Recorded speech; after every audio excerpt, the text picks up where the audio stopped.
I want you to picture this moment clearly, not as a headline, not as a breaking alert, but as a pressure point. Iran is not erupting in chaos for the first time. What's different is when this is happening and who is watching. 9 days of protests, rising prices, a collapsing currency, and then something rare. A sitting US president issuing a direct warning while people are still in the streets saying he is locked and loaded. That matters. Because signals like that don't just travel to governments. They travel to crowds. They travel to fear. They travel to courage. I've covered moments like this before. Moments where systems look stable right until they don't.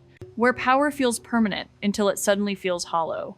If you want to understand what's really happening inside Iran right now and why this moment may be more dangerous than it looks, stay with me. This isn't just about protests, because to understand this, we have to start with what finally broke. What we are seeing is not a sudden uprising. It is a system under accumulated strain, finally exhaling. At the surface, these protests are about money, about inflation that officially sits above 40%, about food prices that have climbed past 70, about a currency that has lost nearly 80% of its value in a single year.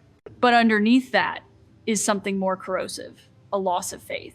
Many Iranians no longer believe this crisis is unavoidable. They believe it is engineered.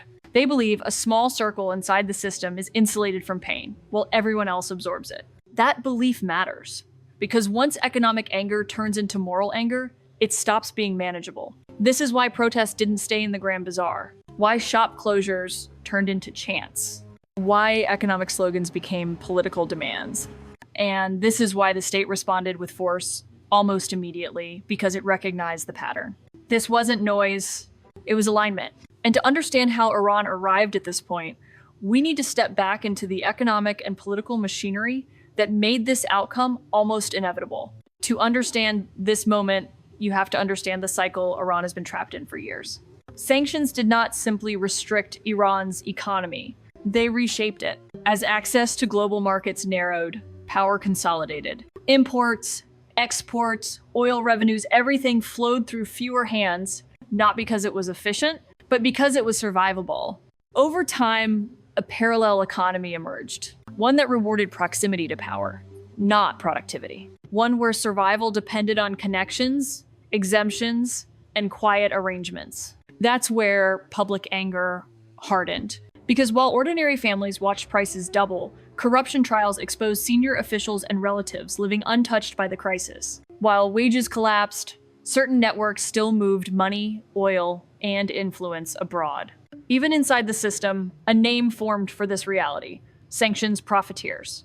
A tacit admission that the damage wasn't only external. This model worked as long as the state could offer one promise in return: security, stability, control. But when inflation accelerates, legitimacy erodes. And when legitimacy fades, force becomes the only language left. That's when cycles break. And that's when crises stop being predictable. The first real rupture came quietly, then all at once.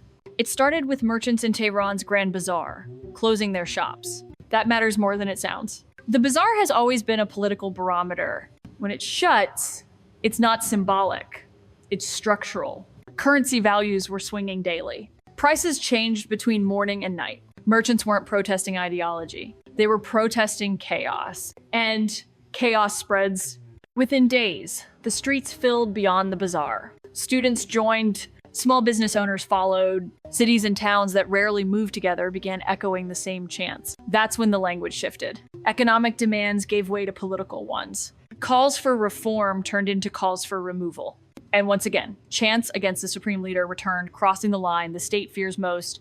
The response was immediate and violent. Security forces moved fast. Human rights groups began counting the dead. This was the moment the protests stopped being containable. And then something unprecedented happened. As the streets were still burning, Washington spoke. A warning. Direct, public, and suddenly Iran's internal crisis was no longer just internal. What makes this moment so dangerous isn't just the protests. It's the machinery behind them and how exposed it suddenly looks. For years, Iran managed pressure through layers. Sanctions on the outside, control on the inside. narratives holding it together in between. But those layers are thinning. The economy no longer absorbs shocks. It amplifies them. Every currency swing becomes a political signal. Every price hike feels personal. And every act of force confirms what many already suspect, that the system protects itself before it protects people. At the same time, the state's traditional safety valves are failing. Journalists are constrained. Independent reporting is blocked. Information now flows through social media, raw, unfiltered, and impossible to fully contain. That cuts both ways. It spreads truth, it spreads rumor. And in an environment shaped by fear and AI-driven distortions, perception can move faster than reality. This is why verification is breaking down, why rumors gain traction, why trust collapses even faster than markets. And when trust disappears, governments lose their most powerful tool, patience. That's the hidden mechanism at work here. Not just unrest, but acceleration. And acceleration is what turns pressure into collapse. Because just as Tehran was struggling to slow events at home, the outside world was closing in. The second surge didn't come from the streets. It came from the map. In the summer of 2025, Iran fought a 12-day war with Israel. And for the first time, the United States stepped in directly, airstrikes hitting Iranian nuclear facilities. That was a turning point. Iran's defense capacity took real damage. So did its nuclear infrastructure. Industrial and military sites that had taken decades to build were degraded in days. But the deeper loss wasn't material. It was strategic. Around the same time, Iran's regional buffer collapsed. Bashar al-Assad fell in Syria, removing a cornerstone ally. Israeli strikes decimated Hezbollah's senior leadership in Lebanon. And then came Venezuela. The US operation that seized Nicolas Maduro and Cilia Flores sent a message far beyond Caracas. It demonstrated reach, speed, and willingness. For Tehran, this wasn't abstract geopolitics. Iran is deeply tied into Venezuela's oil sector. Its sanction evasion networks run through fragile financial channels linked to global markets believed to be in China. Those channels are now disrupted. So while protests intensified at home, Iran's room to maneuver abroad shrank rapidly. Pressure, once distributed, was suddenly concentrated. And systems don't break when pressure is high. They break when pressure has nowhere left to go. Now let's bring this down to where it actually lands. On you, on ordinary life. If you live in Iran today, this crisis isn't theoretical.